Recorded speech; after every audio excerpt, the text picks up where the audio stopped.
Assalamualaikum warahmatullahi wabarakatuh. Al-Fatihah ala niyatil qabul wa tamami kulli sulam ma'mul lidha salasyan zahiran wa batinan wa ila hadratin Nabi sallallahu alaihi wasallam. Al-Fatihah. A'udzu billahi minasyaitonir rajim. Bismillahirrahmanirrahim.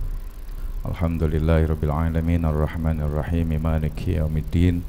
Iyyaka na'budu wa iyyaka nasta'in ihdinas siratal mustaqim siratal ladzina an'amta 'alaihim ghairil maghdubi 'alaihim waladdallin. Rabbi ighfirli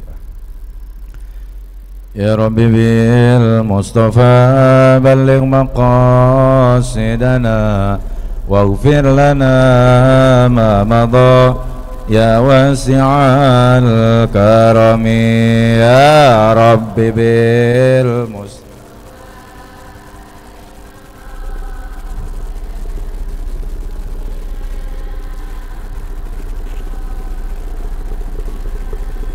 Ya Rabbi hayyi lana min amrina rasyada faj'al ma'unatakal husna lana madada ya Rabbi balligh maqasidana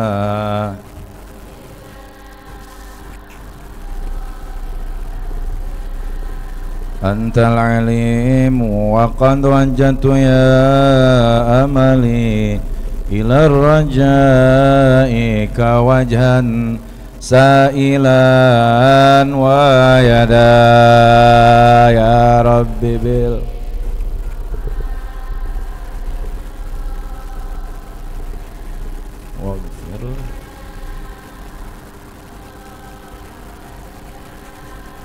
wa ma takilna ila tadbiri anfusina fan nafsu ta'jizu an islahi ma fasada ya Rabbi bil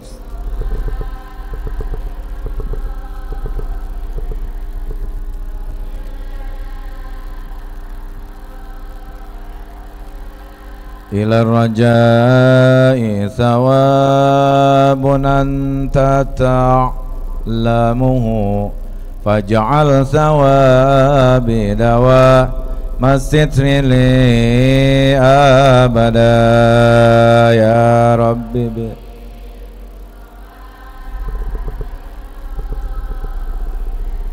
waghfir lana ma madha Allahumma salli ala Sayyidina Muhammad wa ashghilil zalimin Allahumma salli ala Muhammad wa ashghilil zalimin wa akhrijna min bainihim salimin wa ala alihi wa sahbihi Allahumma salli ala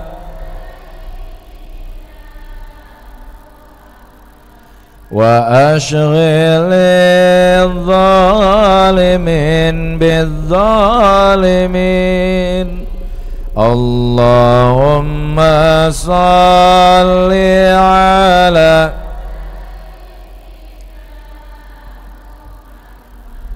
wa ashghilil zalimin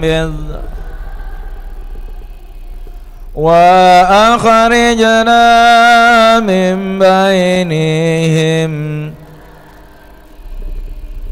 wa ala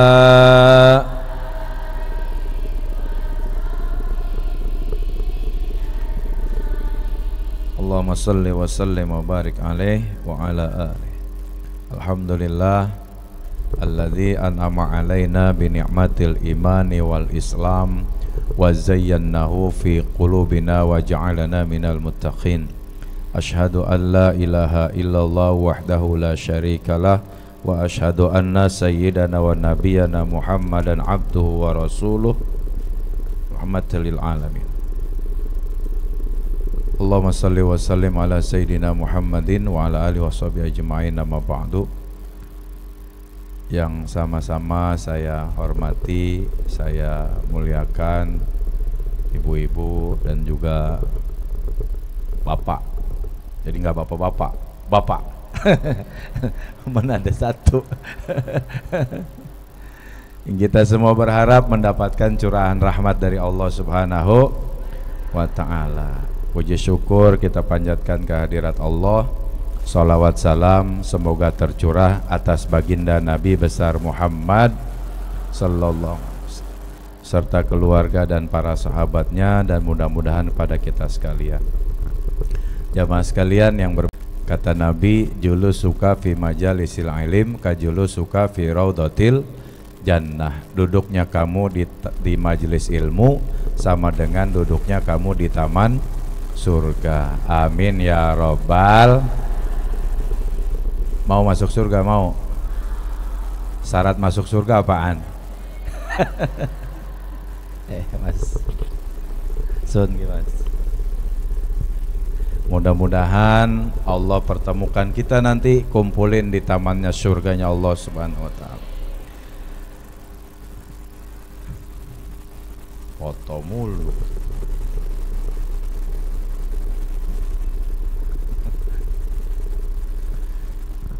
Bapak Ibu sekalian, jadi orang yang datang ke majelis ilmu itu pertama tergantung niat. Karena innamal a'malu binniyah. Jadi niatnya mau ngapain? Kalau niatnya mau ngaji, maka insya Allah kata Nabi, keluar dari rumah setiap langkah akan dicatat 10 kebaikan, dihilangkan 10 kejahatan, diangkat 10 derajat. Itu setiap langkah. Dari rumah ke sini pernah ngitung berapa langkah?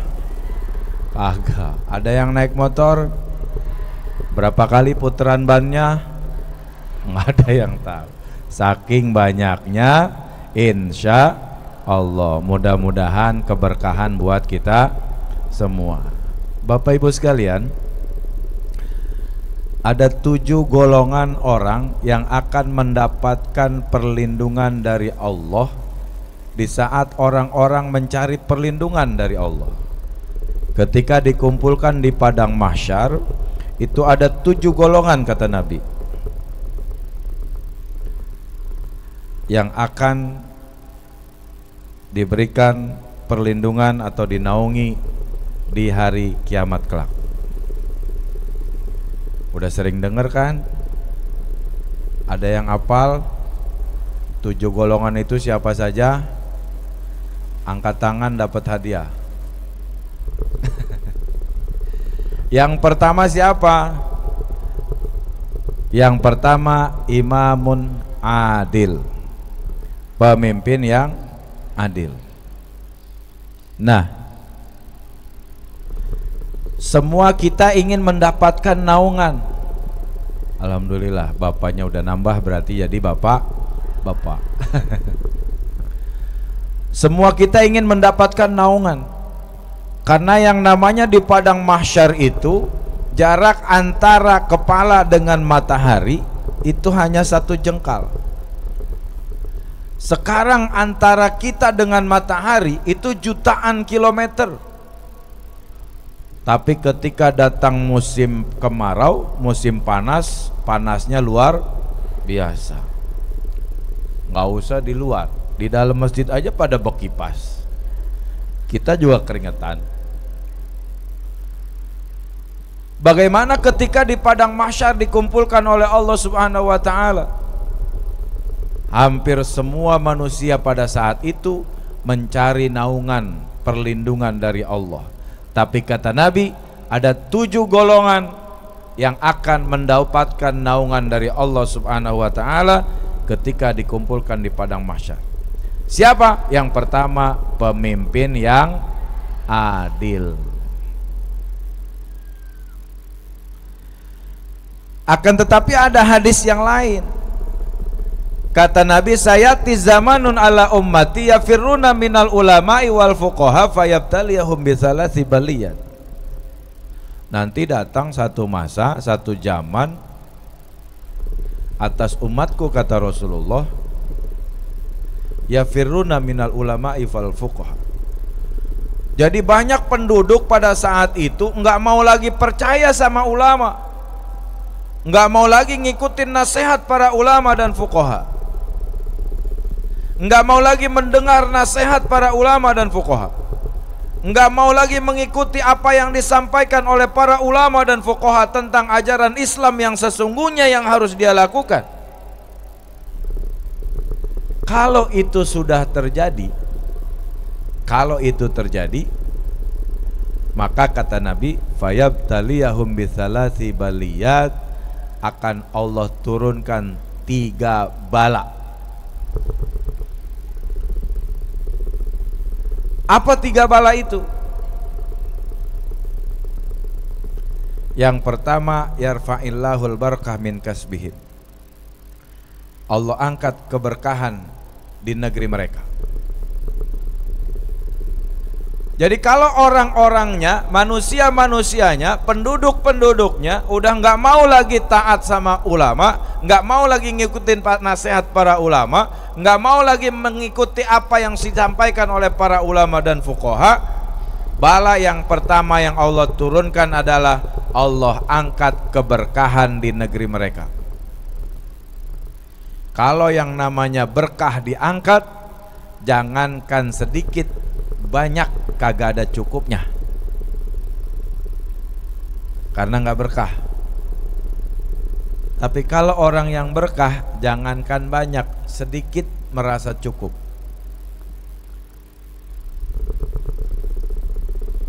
Diangkat keberkahan. Contoh, dulu kita nggak pernah kenal yang namanya penyakit antraks, yang kena kambing sama sapi misalnya. Sampai pada waktu itu kita ketakutan makan daging. Dulu yang namanya orang-orang dulu makan tempe udah enak aja. Belakangan katanya tempe pakai boraks. Orang takut makan tempe. Ini salah satu keberkahan yang Allah angkat. Maka orang-orang yang merasa berkah, yang mendapatkan keberkahan dari Allah, jangankan punya banyak, punya sedikit juga merasa cukup. Sekarang apa yang terjadi? Berarti sekarang apa udah benar penduduknya nggak mau ngikutin nasihat ulama dan fuqaha? Ya kita bisa menilai sendiri. Ternyata belakangan sampai ada orang korupsi, ditemukan di rumahnya uang hampir 1 triliun. Segimana ya? Diketemukan emas 50 kilogram. Ada yang punya emas 50 kilo? Lah itu lakinya 90 kilo.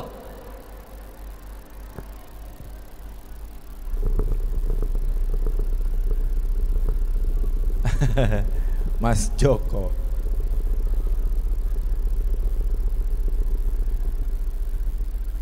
Jadi keberkahan diangkat oleh Allah Subhanahu wa taala. Yang kedua, bala yang kedua kata Nabi, wa yusallitullaha sultanan zaliman. Tadi kita ngomongin pemimpin yang adil. Tapi ketika penduduk satu negeri mereka lari dari ulama dan fuqaha, mereka tidak mau mengikuti nasihat ulama dan fuqaha, mereka nggak pernah mau hadir di pengajian mendengarkan nasihat-nasihat agama, mereka melakukan kehidupan sesuai dengan keinginan mereka masing-masing tanpa ada batasan-batasan agama. Yang kedua bala yang Allah turunkan, wa yusallitullaha sultanan zaliman, Allah utus para pemimpin-pemimpin yang zalim. Jadi bukan pemimpin yang adil, yang Allah utus adalah pemimpin yang zalim. Siapa pemimpin yang zalim? Salatinuhum kal asad, pemimpin yang berwatak seperti harimau. Dari dulu sampai sekarang yang namanya harimau disebut dengan raja. Anak harimau juga disebut raja. Cucu harimau juga disebut raja. Dari dulu sampai sekarang yang namanya harimau disebut raja hutan, sampai ke cucunya disebut raja hutan. Pemimpin yang zalim merasa dirinya sebagai raja hutan. Bahkan kalau perlu anak cucunya juga dijadiin raja.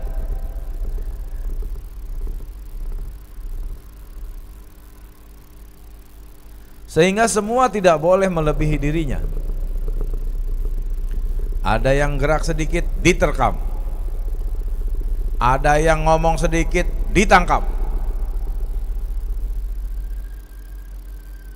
Salatinuhum kal asad wa wuzaruhum kadzibi. Dan kata Nabi pada saat itu para pejabatnya seperti serigala. Serigala itu binatang yang licik. Ketika berkumpul dengan kambing, dengan domba, maka serigala berubah bulunya seperti bulu. Makanya ada serigala berbulu. Waktu mau jadi pejabat, baiknya bukan main sama rakyat, benar? Bawain sembako. Nah, yang ngomong iya nerima nih. Waktu belum jadi pejabat, datang ke kampung-kampung, belusukan, senyumnya ramah, nyalamin. Begitu udah jadi pejabat, bukan cuma lupa, bandar rakyat di embat. Waktu mau jadi pejabat berpura-pura membela rakyat, berpura-pura melindungi rakyat, berpura-pura mengayomi rakyat. Begitu udah jadi pejabat, bandar rakyat dijual.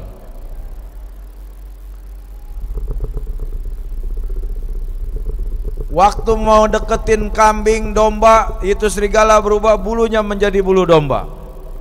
Domba ke sono dia ikut ke sono, domba kemari dia ikut kemari. Ketika domba lengah, serigala makan.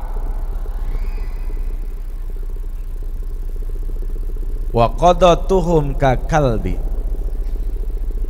Dan pada saat itu kata Nabi, penegak hukumnya berwatak seperti anjing.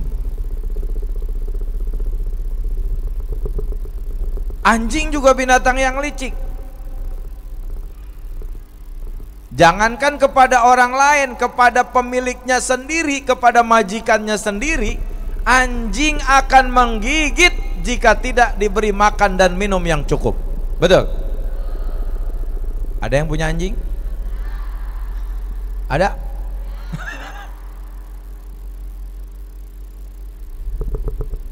Kalau kurang ngasih makan, kurang kasih minum, jangankan orang lain, majikannya bakal digigit sama anjing.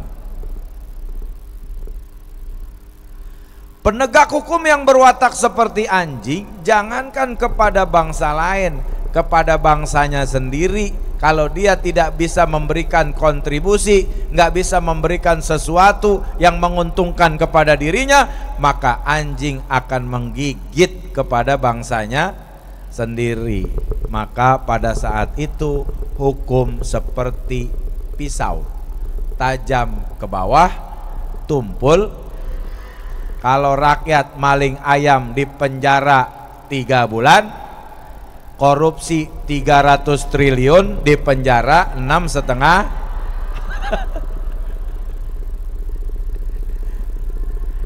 Udah di dalam penjara dikasih makan, duitnya banyak. Na'udzubillah min wasairun nas kal agnam. Pada saat itu manusia kayak domba, kayak kambing, kayak embe. Didorong cuma bisa berteriak embe, ditarik cuma bisa berteriak, diceburin ke jurang cuma bisa berteriak. Nah, ngapa jadi embe?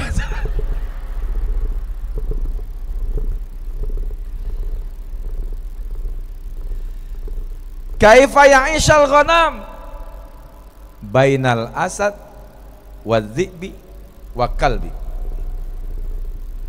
Bagaimana kambing mau hidup tenang di tengah-tengah pemimpin yang berwatak seperti harimau, di tengah-tengah pejabat yang berwatak seperti serigala, di tengah-tengah penegak hukum yang berwatak seperti anjing. Rakyat tidak akan hidup. Kapan itu terjadi? Tadi kata Nabi, ketika penduduk negeri itu lari dari ulama dan fuqaha. Apa itu sudah terjadi di negeri kita? Udah jem-jem baik.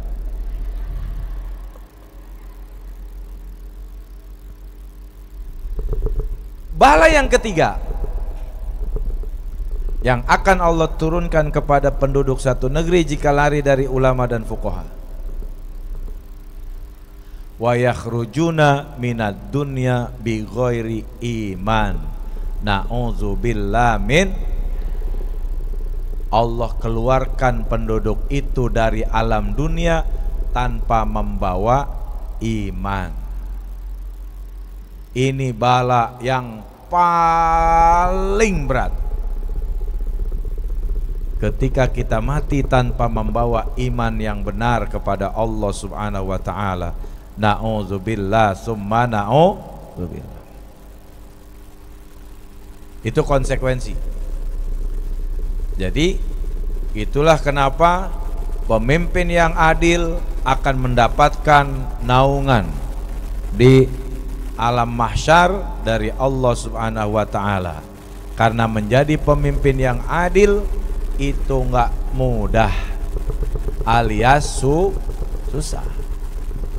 Gak usah di mimpin negara, mimpin di rumah aja susah ya. Itu laki ibu mimpin ibu sama anak-anak puyeng itu. Lah ngapa saya tahu? Lah kan saya juga sama. Masing-masing anak karakter beda-beda. Ada yang disuruh sembayangnya rada susah. Benar apa benar? Ada yang disuruh ngaji ogah, disuruh sekolah jajannya minta banyak. Udah macam-macam. Jadi pemimpin yang adil akan mendapatkan naungan dari Allah Subhanahu wa ta'ala. Yang kedua, yang mendapatkan naungan dari Allah di yaumil mahsyar nanti siapa?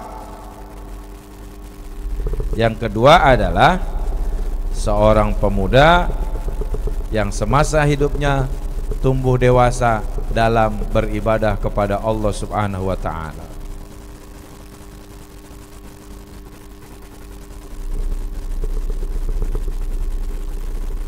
Agak sedikit di luar kebiasaan. Kalau ada orang tua kemudian dia rajin ibadah kepada Allah, orang akan mengatakan wajar. Lah emang udah tua, begitu ya.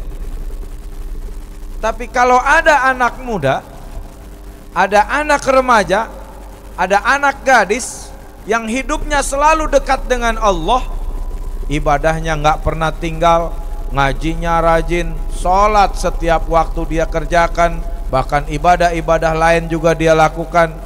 Maka orang ini sampai wafatnya nanti dia akan mendapatkan naungan dari Allah Subhanahu wa ta'ala. Kan rada susah nyari anak muda yang mau rajin ibadah. Kalau ibu ketemu anak muda yang model begitu, buru-buru dah tuh diambil buat mantu.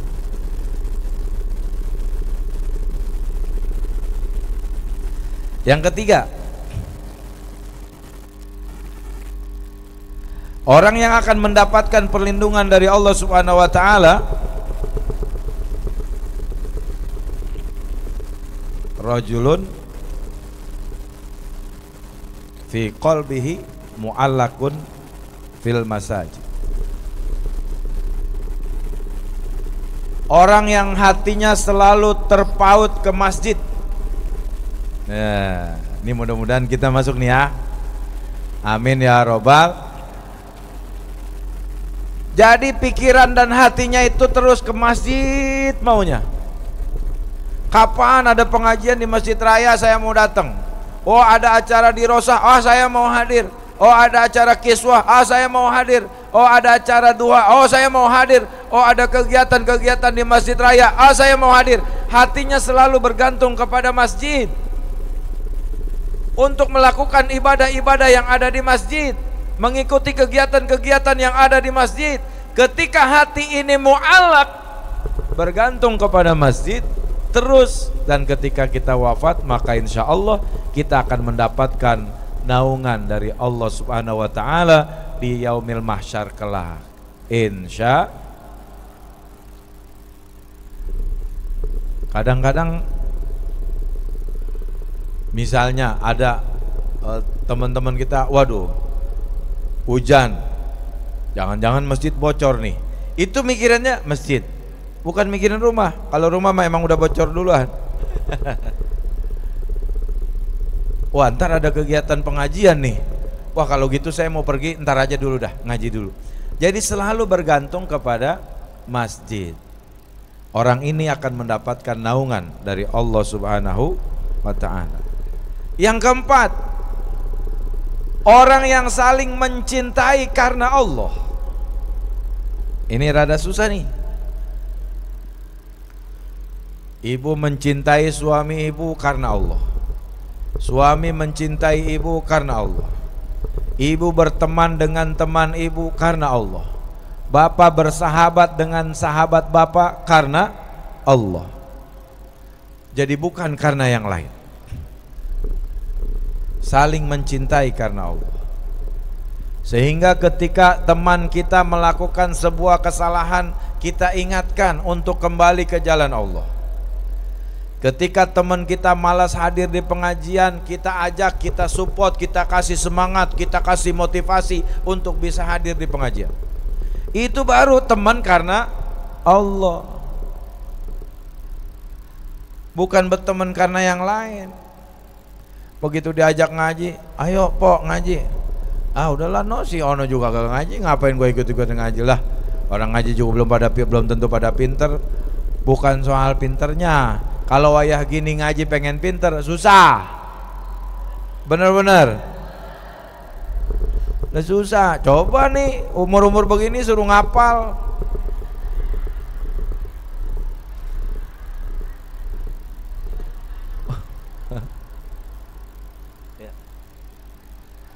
Yang kelima, udah ada kiai itu.